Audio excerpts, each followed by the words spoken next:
तो कोई भी इस तरह की लूट अगर शहर के बीच में या शाम के वक्त होती तो कहीं ना कहीं सनसनीखेज रहता है। तो इसके लिए हमारी सेम डे से जिस दिन घटना हुई थी तो नेचुरली इसमें उसको बहुत ही सीरियसली लिया था और मैडम के नेतृत्व में सभी लोग ने इसमें चाहे हमारे एसओजी की टीम हो चाहे हमारे थाने की टीम हो और तत्काल ही जो पुलिस का कहते हैं कि जो वर्क करने का तरीका होता है कि जितनी भी हमें फुटेज मिल जाए जितने भी हमें एविडेंसेस मिल जाए। तो प्राथमिक रूप से जब ये घटना हुई थी 11 तारीख को तो सूचना आने के बाद जो घटनास्थल निरीक्षण में जो फुटेज आई थी जहां पर ये घटना जन सेवा केंद्र में हुई थी वहां पर जो व्यक्ति आए थे उसके अंदर उन्होंने नकाब लगा रखा था। तो कहीं ना कहीं इस चीज़ से था कि जो ये घटना करने वाले हैं काफ़ी शातिर हैं क्योंकि उनको पता है कि फुटेजेस में आने के बाद कहीं ना कहीं उनकी आइडेंटिटी डिस्क्लोज आती है। और जब इस सब चीज़ों की जानकारी की गई तो उसमें एक स्कूटी का पता चला कि एक स्कूटी से इस घटना को अंजाम दिया गया चूँकि वादी द्वारा उनका पीछा भी किया गया था। तो उस स्कूटी का जब नंबर निकला और उसके बारे में जानकारी की तो पता चला कि लखीबाग क्षेत्र से हमारे एक व्यापारी हैं जो 10 साढ़े 10 बजे अपनी दुकान के बाहर आते हैं और अपनी गाड़ी खड़ी करते हैं और जब 3 बजे लंच या अपने बाहर किसी काम तब उनको पता चलता है कि उनकी स्कूटी वहाँ पर नहीं है। तो इसी दौरान इनकी स्कूटी वहाँ से 12 साढ़े 12 बजे चोरी होती है और इसके बाद इसी घटना करने के लिए उन्होंने की स्कूटी चोरी करी जिससे कि अगर कल को पुलिस को कहीं कोई नंबर आता है कुछ आता है तो वो उसको ओरिजिनल उसको ट्रैक करे तो वो चोरी की निकले। और हुआ भी है कि काफ़ी मेहनत के बाद जब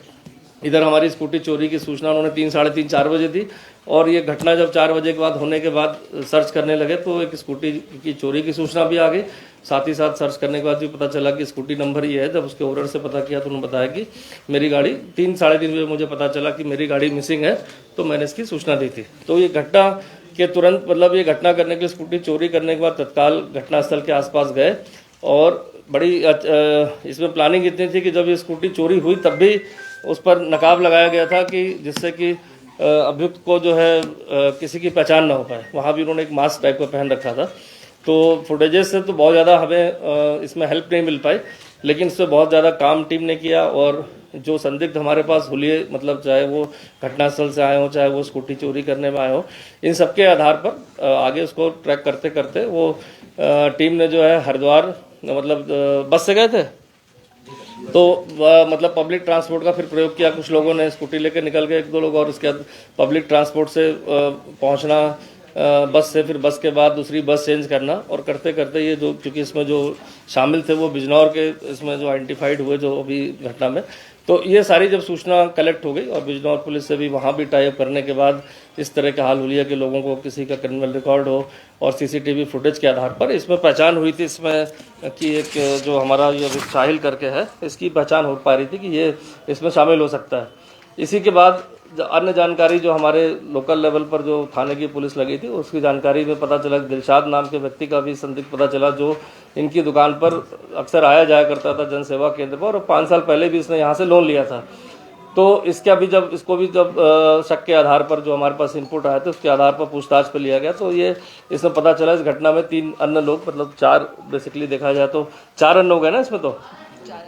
तो अन्य के नाम इसमें प्रकाश में आ गए थे। तो इसके लिए हमारी एक टीम अलग से भी भेजी गई जो इसमें रह गए और 2 लोग इसमें जो प्रकाश में आए थे इसके लिए हमारी टीम उनके जो संदिग्ध नंबर प्राप्त हुए थे वहाँ से बिजनौर से उसके आधार पर टीम को ये पता चला कि इनका मूवमेंट जो है वापस हरिद्वार होते हुए देहरादून की तरफ है। और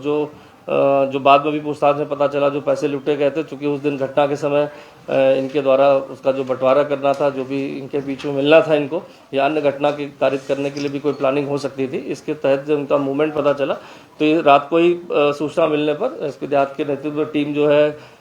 ऋषिकेश में भी और रानी पोखरी में भी जो हमारी लोकेशन के आधार पर हमें सूचना प्राप्त हो रही थी उसके आधार पर टीम को लगाया गया था। और कल रात जब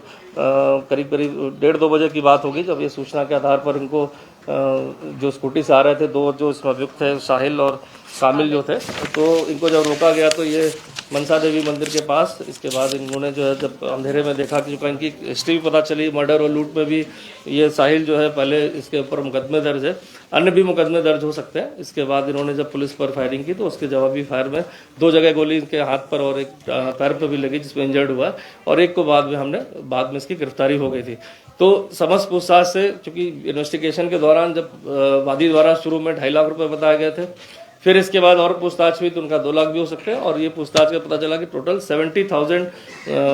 थे रुपीज़ वही गए थे। और इस चीज़ की पुष्टि अभियुक्तों द्वारा भी की गई कि जिस हिसाब से इनको सूचना थी कि वहाँ 4 से 5 लाख रुपए शाम के वक्त रहते हैं, उस सूचना के आधार पर वो गए थे, और उनके कुछ साथी भी इसमें शामिल थे जिनके नाम भी आ गए हैं प्रकाश में। लेकिन उतने पैसे ना होने के बाद मात्र 70,000 रुपये मिले थे। इसलिए अगली घटना के लिए भी इसको करने के बाद कुछ प्लानिंग इनकी थी, और ये फिर से इकट्ठा होने वाले थे देहरादून में। तो कल जब इनकी गिरफ्तारी हुई तो समस्त पूछताछ से पता चला, वादी ने भी इसको इन्वेस्टिगेशन में वेरीफाई थे, उस समय उनको लगा कि 2.5 लाख रुपए थे, कुछ पैसे बच गए थे, जिसका बाद में उन्होंने हिसाब निकाला तो 70,000 के करीब पैसे थे। तो इसमें अभियुक्त की गिरफ्तारी हो गई। इसमें 25,000 रुपये इसमें अभी जो थे लूटे हुए रिकवर्ड हो गए। कुछ इन्होंने होली में खर्च कर दिए थे यहाँ पर। बाकी के एक अभियुक्त 2 रह गए इसमें शेष ना, 2 इसमें अभियुक्त और हैं जो उन्होंने घटना में शामिल थे डायरेक्टली। तो इनके लिए हमारी टीम लगी हुई है, तो मुझे लगता है कि वो भी उनकी भी जल्दी गिरफ्तारी हो जाएगी। तो काफ़ी अच्छा काम, और जिस तरह से शातिर तरीके से किया था, बेसिकली एक डे लाइट में इस तरह की घटना करना। सेकेंड चीज़, जिस तरह से इन्होंने गाड़ी को चोरी करा, मतलब अपनी कोई व्हीकल का इस्तेमाल नहीं किया। थर्ड चीज़, जब भी आए जहाँ भी घटनास्थल पर, चाहे गाड़ी चुराने आए हो चाहे वो घटना करने आए हो, तो उन्होंने मास्क लगा लिया जिससे उनकी पहचान ना हो। तो देखा जाए उन्होंने अपने सारे तरीके वाले अप्लाई किए। जाते में इनके साथी लोग जो घटना करने वाले थे, कुछ लोग उसमें बस से गए जिससे कि उनकी आइडेंटिटी कहीं से डिस्क्लोज ना हो, किसी वाहन से नहीं गए, और पब्लिक ट्रांसपोर्ट को चेंज करते गए यहाँ से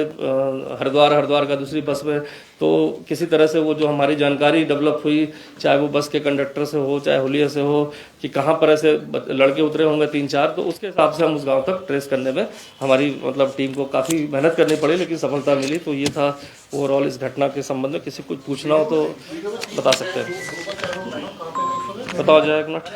मैं जरा। इसमें जो दिलशाद हाँ भाई, हाँ भाई, पहले लोन ले चुका था, तो उसको ये मालूम कहाँ था से कि यहाँ निकले पे 4 से 5 लाख रुपए रहते हैं, तो उसी ने इनको बुलाया। बस ठीक है, बस ठीक है, ठीक पहले बात ठीक है, लेकिन जन सेवा केंद्र में ये काम ठीक है, ठीक है, और ये जो कामिल था, ये इसको भी था कि लूट के पैसे उसको मिलेंगे। ये इसका चाचा है, ठीक है, जो अभी पकड़ा गया है, इसका चाचा है ये दिलशाद का नहीं, साहिल का चाचा है। रायपुर वाले हैं, पैसे लेने के लिए ही आ रहा था, तो उसको भी बंटवारे का पैसा उसको भी मिल रहा था, जानकारी